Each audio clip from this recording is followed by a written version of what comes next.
Roster form में लिखना है। रोस्टर फॉर्म का मतलब क्या है कि इनके सारे एलिमेंट्स जो है वो कॉमा लगा लगा कर अलग अलग हमको करके लिखने हैं।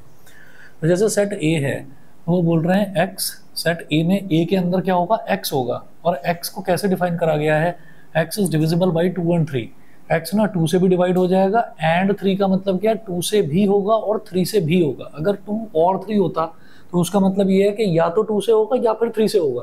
2 एंड 3 का मतलब दोनों से डिवाइड होगा। वो दोनों से डिवाइड होने का मतलब क्या है कि फिर वो 6 से डिवाइड हो जाएगा। जो 2 से भी डिवाइड हो रहा है और 3 से भी डिवाइड हो रहा है वो 6 से डिवाइड होगा, ये मतलब कंफर्म। ठीक है, तो अब जरा देखिएगा सेट ए क्या हो जाएगा। 6 का टेबल देख लीजिए, तो एक तो 6 हो गया, एक तो 6 हो गया, एक हो गया 12, 18, 24, 30, 36, 42 और 48। ठीक है, 48 से ऊपर मैं ले नहीं सकता क्योंकि हमारा जो यूनिवर्सल सेट है वो सिर्फ 50 तक है। तो 48 से ऊपर अगर मैं लेता हूँ, 6 9 54 अगर मैं लेता हूँ तो वो 50 से बड़ा हो जाएगा, है ना, तो वो नहीं ले सकते। तो ये तो ए हो गया set.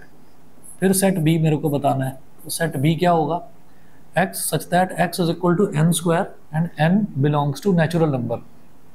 N belongs to natural number, पहला नेचुरल नंबर क्या होता है, 1, तो 1 का स्क्वायर, एक्स की वैल्यू हो जाएगी 1 का स्क्वायर, 1 का स्क्वायर इज 1।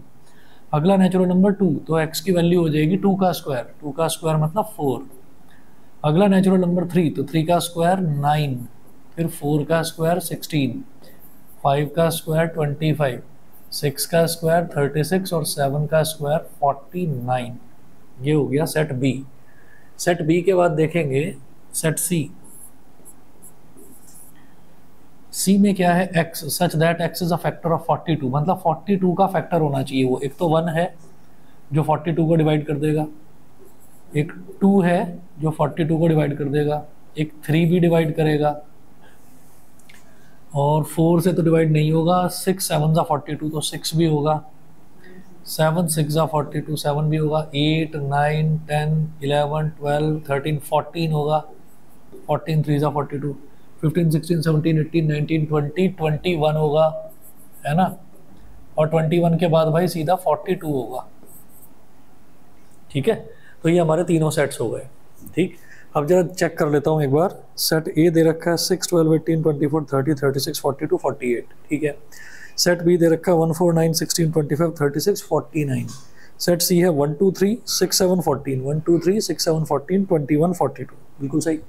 उसके बाद सेकंड पार्ट देखिएगा, वो कह रहे हैं state N A N B and N C. तो सेकंड पार्ट में वो बोल रहे हैं state N A N B and N C. तो एन ए क्या हो जाएगा, number of elements in set A. कितने एलिमेंट्स हैं, 1 2 3 4 5 6 7 8, तो 8 हो गया। फिर एन बी यानी कि number of elements in set B, count करिए 1 2 3 4 5 6 7, तो इसके अंदर 7 हो गए। फिर number of elements in set C के अंदर एलिमेंट्स 1 2 3 4 5 6 7 8, तो सेट सी के अंदर कितने एलिमेंट्स हो गए, 8 एलिमेंट्स हो गए, तो N C is equal to 8। उसके बाद थर्ड पार्ट देखिएगा, state whether A is equivalent to B. तो थर्ड पार्ट है कि check whether A is equivalent to B. Equivalent set कौन सा होता है, जिसमें नंबर ऑफ एलिमेंट्स, अगर number of elements set A के और सेट बी के अगर वो सेम है तो हम ये कहेंगे दोनों सेट्स इक्विवेलेंट है। इक्वल नहीं, इक्वल सेट्स में क्या होता है, नंबर ऑफ एलिमेंट्स भी सेम होने चाहिए और एलिमेंट्स भी सेम होने चाहिए, कि कौन कौन से एलिमेंट्स हैं, बिल्कुल सेम होना चाहिए दोनों सेट। अच्छा, तो एन ए 8 है, एन बी 7 है, तो हम ये कहेंगे no, A is equivalent to B. इसको ऐसे काट दो, A is not equivalent to B because NA is not equal to NB. NA is not equal to NB.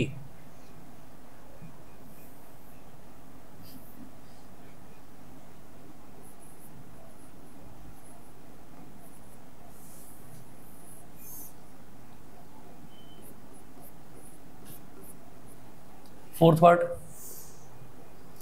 State whether A is equivalent to C, तो हम ये कहेंगे yes, yes A is equivalent to C because number of elements in set A Na is equal to NC, है ना। ये दोनों में 8 elements हैं, तो ये इक्विवेलेंट सेट्स हो जाएंगे। फिर एग्जांपल नंबर 6 देखिएगा।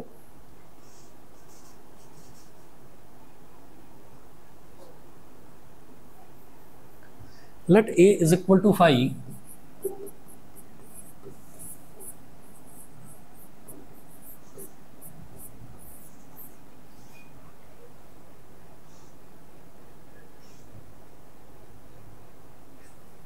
Late A is equal to 5, तो हमको एक सेट ए दे रखा है और सेट ए के अंदर कोई एलिमेंट है ही नहीं, एम्प्टी सेट है, खाली सेट है, ठीक है, ये दे रखा है। अच्छा जी, उसके बाद ये कह रहे हैं let A is equal to 5, फिर ये कहा जा रहा है फाइंड पी ऑफ पी ए।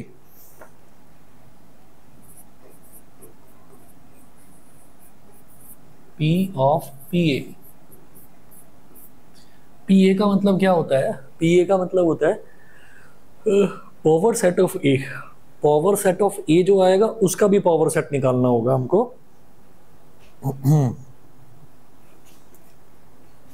तो पावर सेट का मतलब होता है कि इसके जो भी ये सेट हमको दे रखा है उसके जितने भी सबसेट्स हैं उनका आपको सेट बनाना है, ठीक है। तो अब क्या होगा कि सबसे पहले मैं क्या करूंगा, पावर सेट ऑफ ए निकालूंगा, पावर सेट ऑफ ए, ठीक है। ये किस तरीके से होता है देखिएगा, जैसे मान लीजिए हमको सेट ए दे रखा होता, मान लो 1, 2, मान लो ये दे रखा होता, ठीक है। तो पावर सेट ऑफ ए कैसे निकलता? सबसे पहले मैं ये कहता हूं कि भाई एम्प्टी सेट तो हर सेट का सबसेट होता है। तो सेट है 1, 2, तो 1, 2 का भी सबसेट एम्प्टी सेट होगा, तो एक तो 5 हो गया, ठीक है। सबसेट का मतलब एम्प्टी सेट इसी के अंदर से निकला है, पहली चीज। फिर दूसरा, एक एक सिंगल एलिमेंट को लेकर सेट बनाएंगे, तो 1 को लेकर बना दिया, 2 को लेकर बना दिया, ये हो गया। फिर उसके बाद क्या करेंगे कि दो एलिमेंट्स को लेकर सेट बना दिया, तो ये तो ओरिजिनल सेट ही हो गया। तो empty set is the subset of every set and every set is the subset of itself, ये होता है।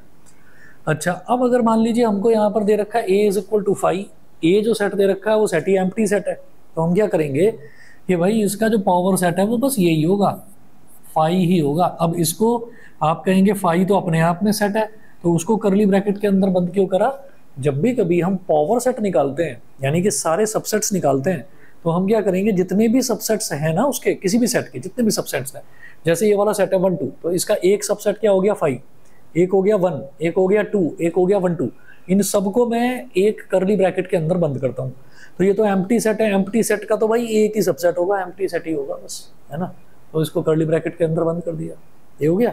अब वो कह रहे हैं इसका भी पावर सेट निकालो, इसका पावर सेट निकालो, तो इसका क्या निकलेगा?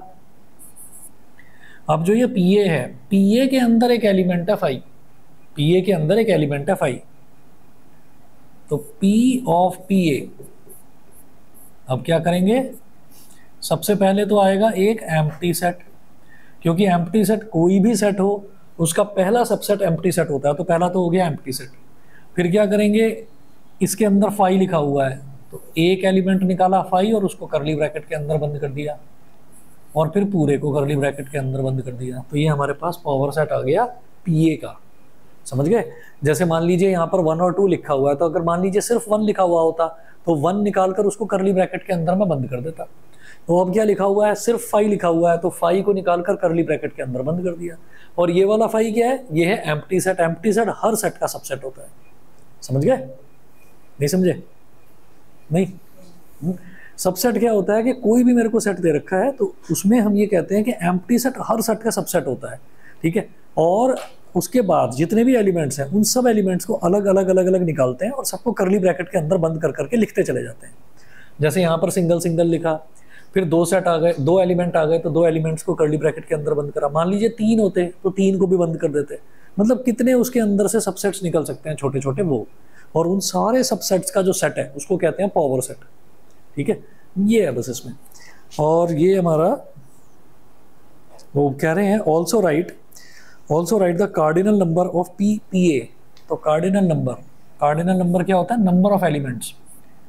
तो पी ऑफ पी ए का कार्डिनल नंबर यानी कि एन ऑफ दिस, इस पूरे को बंद करा एन के आगे, एक एलिमेंट दो एलिमेंट तो 2 हो गया। कार्डिनल नंबर कितना हो गया? 2 हो गया। उसके अंदर एलिमेंट्स कितने?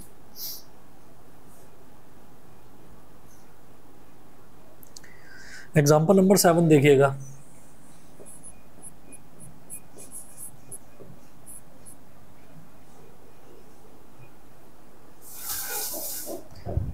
Example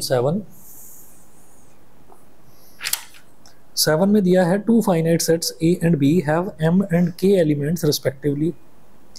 If the ratio of cardinal number of power set of A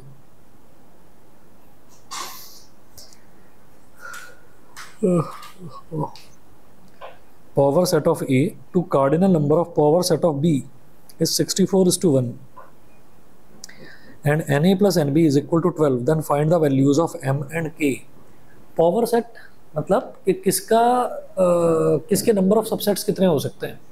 तो अब आप ये देखिए, जैसे इसके अंदर 2 एलिमेंट्स हैं तो इसके सबसेट्स कितने आ रहे हैं? 1 2 3 4। अब अगर मान लीजिए इसके अंदर 3 एलिमेंट्स होते किसी भी सेट के अंदर, मान लीजिए एक सेट मैंने ले लिया B, तो B के अंदर है मान लीजिए 3 एलिमेंट्स 1 2 3। अब कोई कहे कि भाई इसका पावर सेट निकालो, पावर सेट ऑफ B निकालो आप,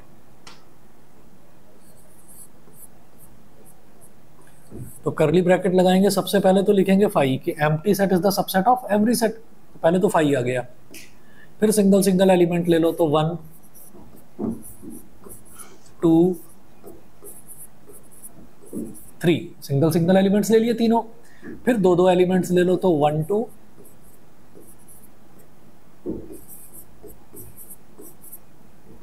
2 3 1 3 और 1 2 3, ये हो गया। तो एलिमेंट्स कितने हो गए? 1 2 3 4 5 6 7 8, तो 8 एलिमेंट्स हो गए।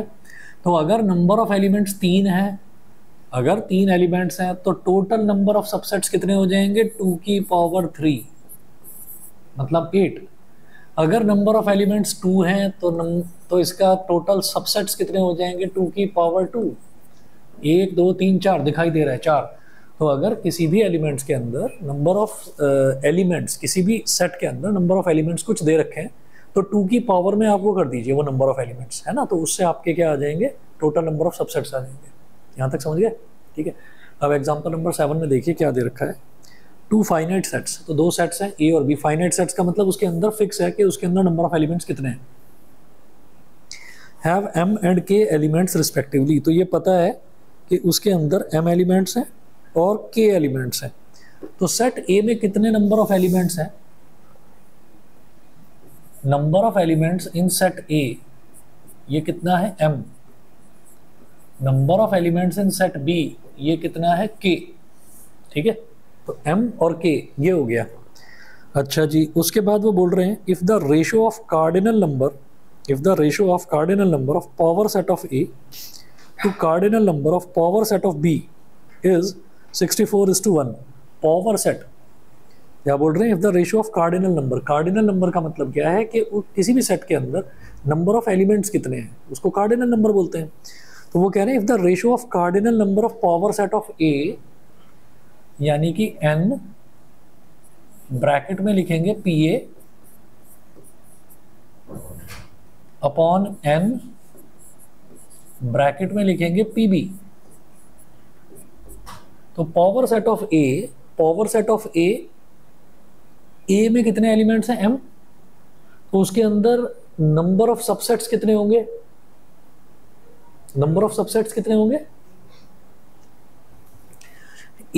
ए में एलिमेंट्स कितने हैं? नंबर ऑफ एलिमेंट्स कितने हैं? 5 है, सॉरी M है ना, M है। तो उसमें नंबर ऑफ सबसेट्स कितने होंगे? देखिए, जब 2 एलिमेंट्स हैं तो नंबर ऑफ सबसेट्स 2 की पावर 2। जब 3 एलिमेंट्स हैं अंदर B इज इक्वल टू 1 2 3, तो नंबर ऑफ सबसेट्स कितने? 2 की पावर 3। तो जब A में M एलिमेंट्स हैं तो नंबर ऑफ सबसेट्स कितने हो गए? 2 की पावर M। ठीक है। Number of subsets in set B, इसके अंदर एलिमेंट्स कितने हैं? K, तो 2 की पावर K। यहां तक क्लियर है? अच्छा, इज इक्वल टू जो रेशियो दे रखा है वो दे रखा है 64:1।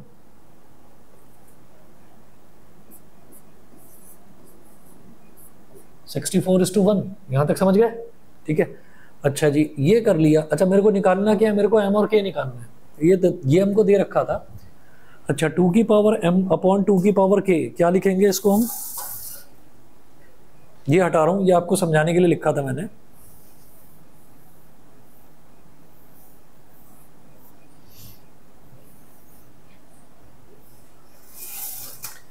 और यहां पर ना जो मैंने ये लिखा है, इसके बाद आप नोट करके लिख लेना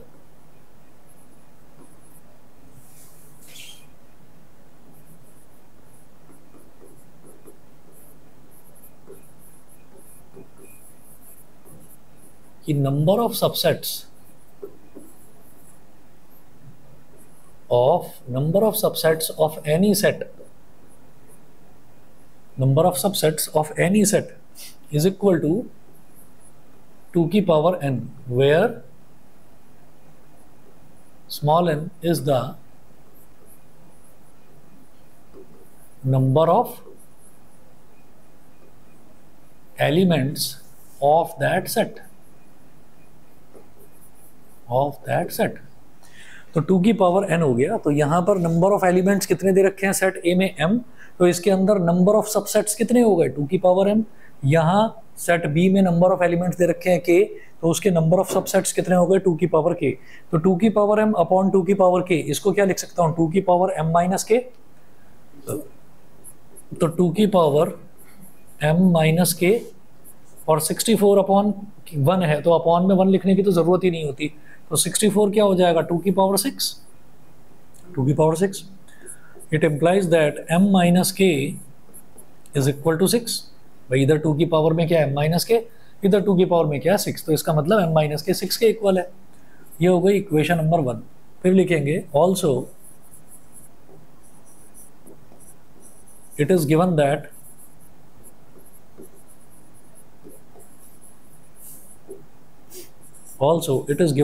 na plus nb, also it is given that na plus nb is equal to 12। तो na plus nb किसके इक्वल दे रखा है 12 के इक्वल दे रखा है। और na क्या है m, nb क्या है k इज इक्वल टू 12। ये इक्वेशन 1 हो गई, ये इक्वेशन 2 हो गई। आप क्या करें दोनों को ऐड कर दीजिए। क्यों, इधर माइनस के दे रखा है, इधर प्लस के दे रखा है, जब दोनों को ऐड करोगे तो माइनस प्लस कैंसिल आउट हो जाएगा। Add equation 1 and 2।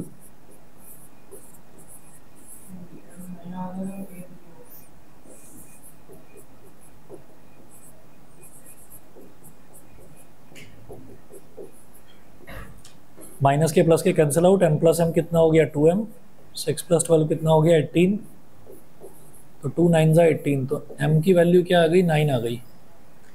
ठीक है, अच्छा m प्लस के इज इक्वल टू 12 दे रखा है, तो m की वैल्यू 9 है तो k की वैल्यू 3 होगी।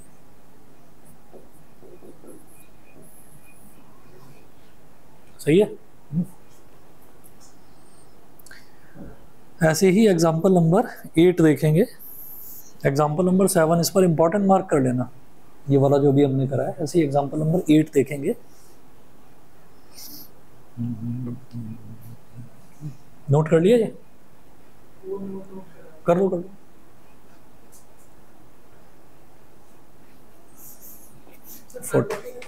क्या गर्भित के मार्क्स? गर्भित मेरे पास सिर्फ मैथ्स पढ़ता था, आई थिंक जस्ट पास हुआ है। बताऊं देखकर, अभी देखकर बताता हूँ।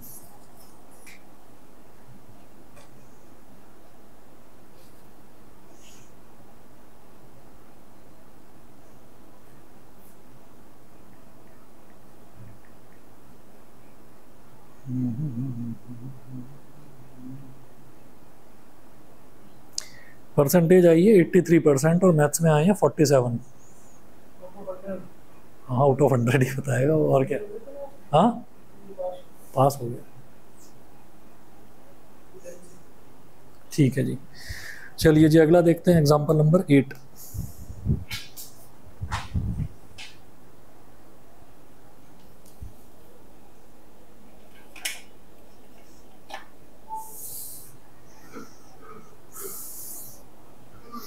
स्टैंडर्ड मैथ्स था उसके पास, लेकिन था तुम्हारे वाला ही, दिल्ली बोर्ड था।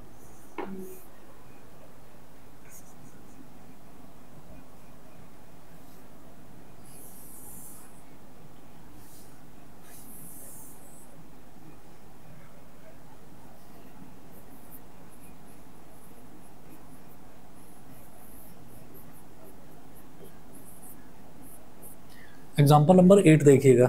8 में दे रखा है two finite sets have M and K elements, वही वाला जैसे इससे पहले दे रखा था। Two finite sets have M and K elements if the total number of subsets of first set is 56 more than the total number of subsets of second set, then find the values of m and k. Two finite sets m and have m and k elements. Let the two sets be a and b.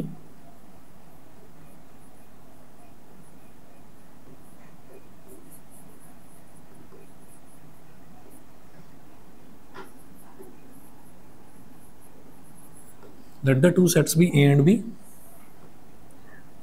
The number of elements in set A is equal to m and number of elements in set B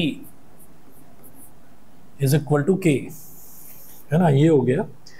अच्छा, if the total number of subsets of first set, total number of subsets of first set, तो पहले set के total number of subsets क्या हो जाएंगे, 2 की power m is 56 more than the total number of subsets of second set, तो वो second set से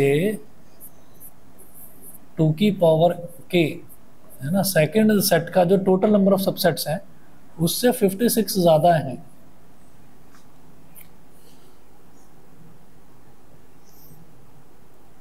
ठीक है, तो अब ये कह रहे हैं then find the values of m and k, आपको m और k की वैल्यूज फाइंड आउट करनी है। चलो जी देखते हैं कैसे करना है इसको। k को इधर ले आओ, 2 की पावर m माइनस 2 की power k is equal to 56। ठीक है, अब भाई इसको कैसे करना होगा, 56 जो है 56 के प्राइम फैक्टराइजेशन करते हैं।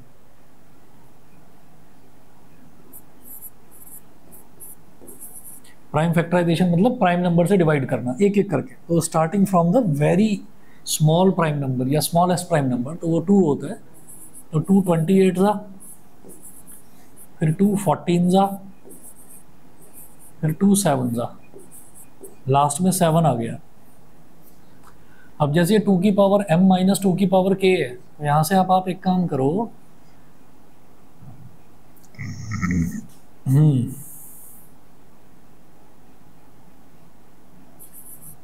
इसको तो अभी ऐसे ही लिखा रहने दो, 2 की पावर m माइनस 2 की पावर k, और इसको क्या लिखो, 2 की पावर 3 इंटू 7। बोलो भाई सही है इतना, इतना ठीक है। अब एक काम करिए, 2 की पावर 3 इंटू 7, तो ये वाला जो नंबर है ना इधर वाला, इसको मल्टीप्लिकेशन में कन्वर्ट करिए। मल्टीप्लिकेशन में जब कन्वर्ट करेंगे तो मैं इसको ऐसा कहूँगा कि मल्टीप्लिकेशन में कन्वर्ट करें ताकि 2 की पावर m या 2 की पावर k दोनों में से कोई एक पावर बाहर आ जाए, क्योंकि इधर मल्टीप्लिकेशन में दे रखा है और इधर सब्ट्रैक्शन में है, तो मल्टीप्लिकेशन में कन्वर्ट करना है। तो मैंने क्या करा, 2 की पावर k कॉमन ले लिया। कॉमन लेने का मतलब होता है उस नंबर से डिवाइड करना। कॉमन लेने का मतलब देखिए ऐसे है, जैसे मान लीजिए हमारे पास लिखा हुआ है 2a प्लस 4c। अब इसमें देखते ही कोई कहे कि भाई इसमें क्या कॉमन आ सकता है, तो हम कहेंगे भाई इसमें ना 2 कॉमन आ सकता है। तो आपने कैसे बताया, आपने कहा कि भाई 2a को भी 2 डिवाइड कर देगा और 4c को भी वो 2 डिवाइड कर देगा। तो आपने जब 2 कॉमन लिया तो इसका मतलब क्या है कि आपने 2 से मल्टीप्लाई करा है अंदर, सॉरी डिवाइड करा है अंदर, तो 2 से 2 कट गया और 2 2 4, तो ये a प्लस 2c आ जाएगा, इस तरह से होगा।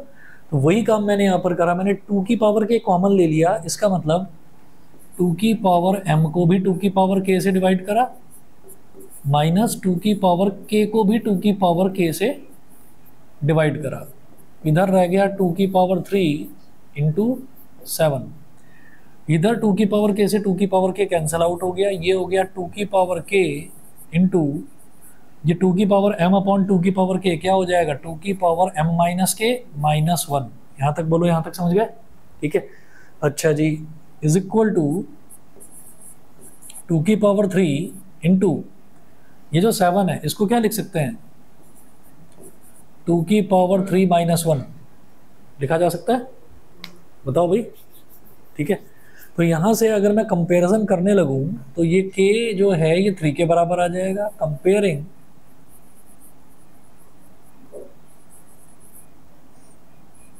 the like powers on both sides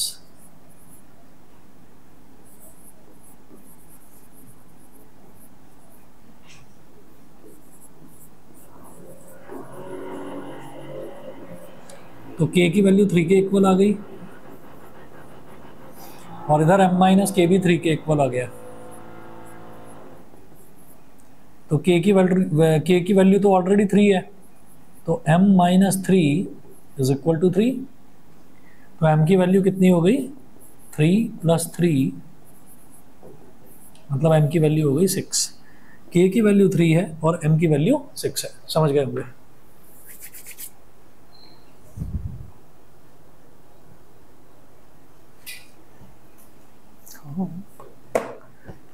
m की वैल्यू 6, k की वैल्यू 3।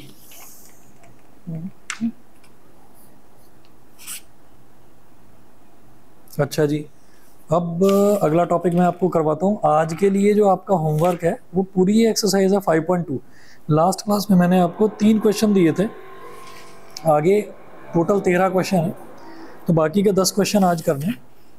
नेक्स्ट टॉपिक अभी करवाता हूँ, 1 मिनट वेट करिए बस।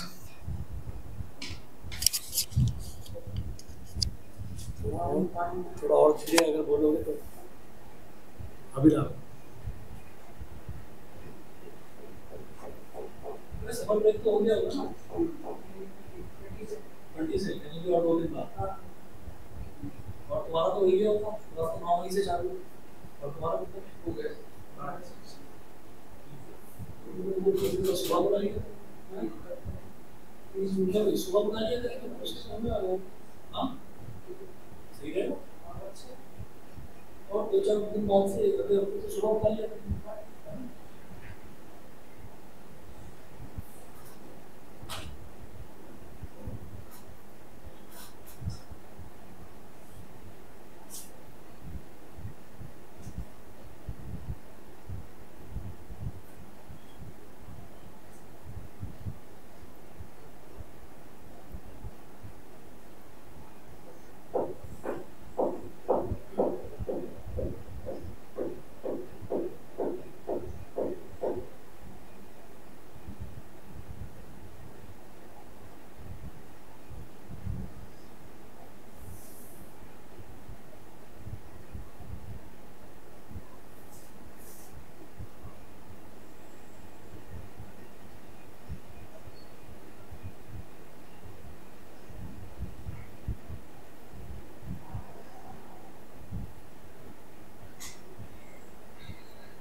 मिक्स करके ले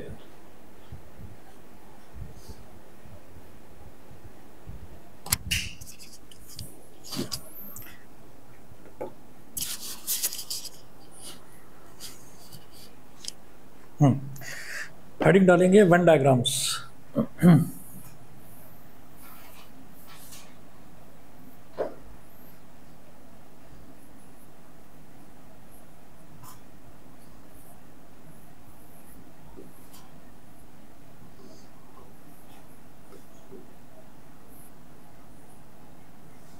अच्छा मुकुंद, तुम्हारे यहाँ जब टेस्ट होंगे तो तुम तो खुद ही बताओगे कि मैंने क्या करा है, इसका टेस्ट ले लो, है ना? या वही डिसाइड करेंगे? हाँ,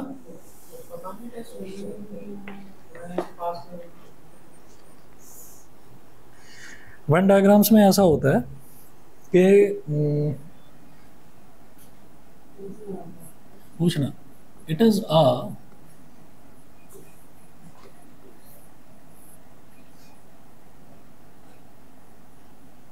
diagrammatic method of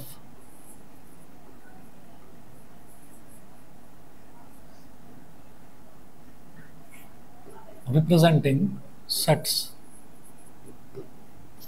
if there are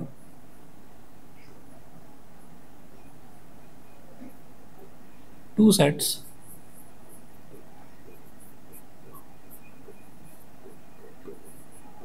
A is equal to 1 2 3 4, B is equal to 3 4 5 6, and U is for universal set 1 2 3 4 5 6 7 8. Then Venn diagram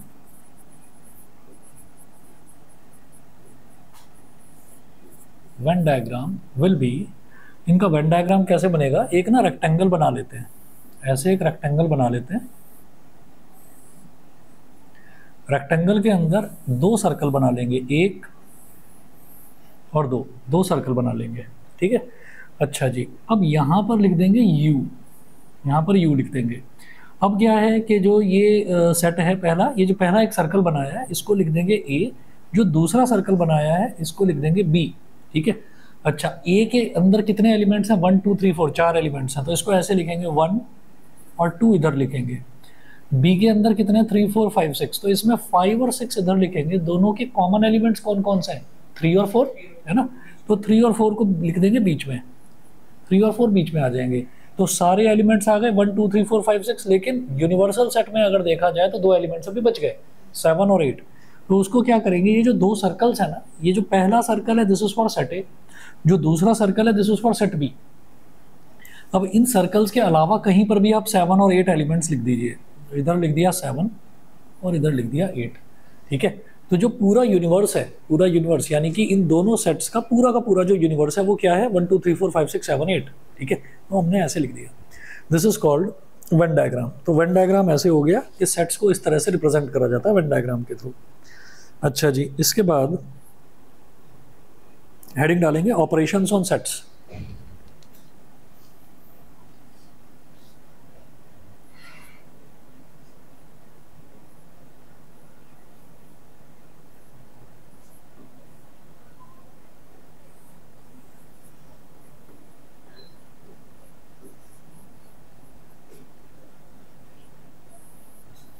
operations on sets,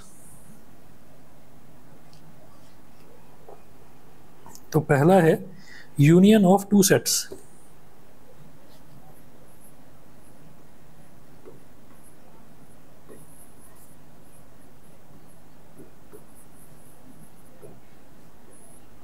union of two sets, union of two sets क्या है? जैसे यहीं पर हमने set ए और B, ये दो sets हमने लिए थे, ठीक है?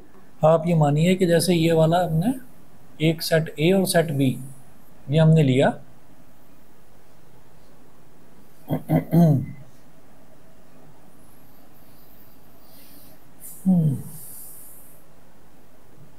तो ये हमारे पास दो सेट्स हो गए। अगर इनका यूनियन निकालना है ना, तो यूनियन कैसे निकाला जाता है, हमने ऐसे लिख दिया ए, यहाँ पर लिखेंगे ए और union B, A union B. A union B का मतलब क्या है, दोनों सेट्स का पूरा कॉम्बिनेशन। पूरा कॉम्बिनेशन मतलब ए यूनियन बी में क्या है कि दोनों सेट्स के सारे एलिमेंट्स आ जाने चाहिए।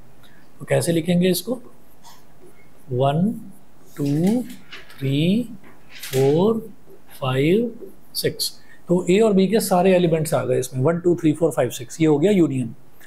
फिर दूसरा लिखेंगे intersection of two sets.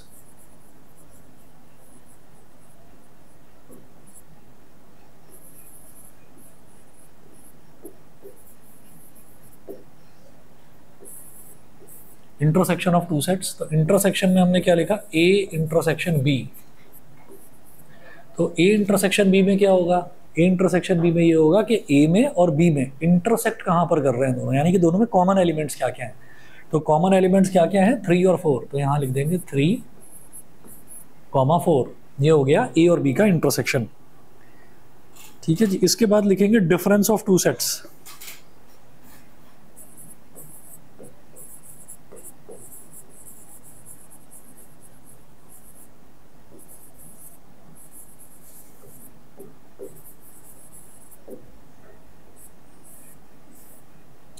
Difference of two sets, तो डिफरेंस ऑफ टू सेट्स का मतलब क्या है कि मान लीजिए मैं a माइनस बी करता हूँ। a माइनस बी का मतलब क्या है कि a में से b को सब्ट्रैक्ट कर रहा हूँ मैं, है ना। तो मैंने ऐसे लिखा a माइनस बी, तो a में से b का, a में अगर b का कोई भी पार्ट भी आ रहा है ना, छोटा सा पार्ट भी आ रहा है, तो मुझे उसको घटा देना है, गायब कर देना है ना, a माइनस बी। तो क्या करेंगे, a क्या है 1 2 3 4, तो इसमें b का कुछ टुकड़ा आ रहा है क्या आ रहा है 3 4, तो 3 4 को गायब कर दो, तो क्या हो जाएगा 1 2। ठीक है, तो इसको ऐसे लिखेंगे 1 2 3 4 माइनस 3 4 5 6। ठीक है, तो मुझे इस वाले सेट में से कुछ भी अगर बी का आ रहा है तो वो गायब कर देना है, तो 3 और 4 को गायब कर देना है, तो क्या हो जाएगा 1 2।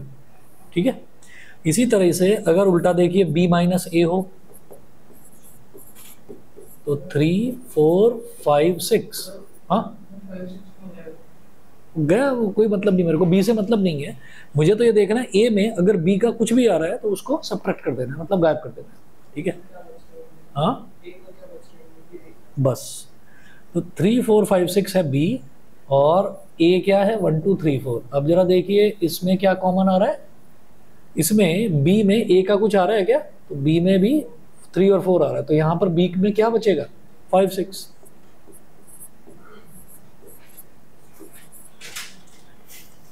ये हो गया, ये है difference of two sets.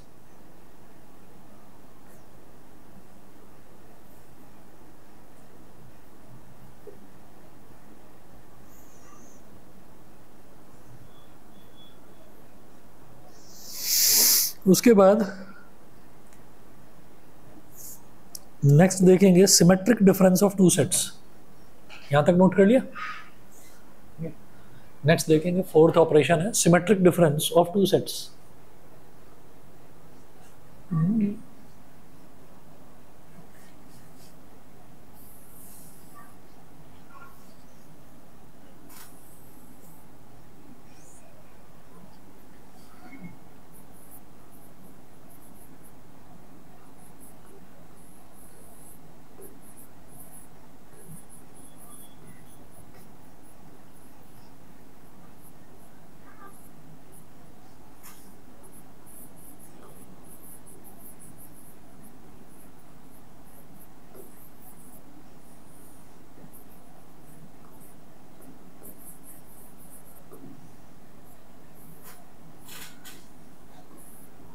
Symmetric difference of two sets, इसको कैसे लिखा जाता है, इसको लिखते हैं ए और बी, इसके बीच में एक ट्राइंगल बना लेते हैं, ए डेल्टा बोलते हैं इसको, A delta B is equal to A minus B union, नमस्ते, A minus B union B minus A. तो a माइनस बी और b माइनस ए इन दोनों का यूनियन करना है। तो जैसे इससे पहले वाला था हमारे पास एग्जाम्पल, तो a माइनस बी क्या आया था, a माइनस बी आया था 1 2 और b माइनस ए क्या आया था 5 6।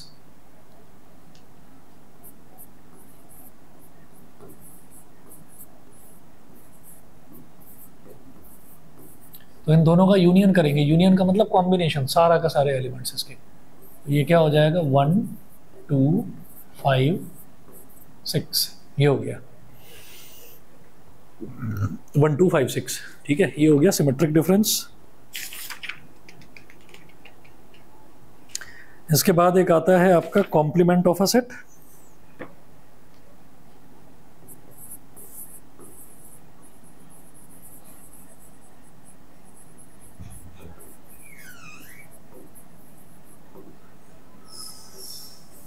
कॉम्प्लीमेंट ऑफ अ सेट, तो ये जो कॉम्प्लीमेंट है ये कैसे होगा, जैसे मान लीजिए हमने लिखा ए कॉम्प्लीमेंट, गुड इवनिंग, तो ए की पावर सी और ए डैश, ये क्या हो जाएगा, हमने एक सेट बना लिया ए।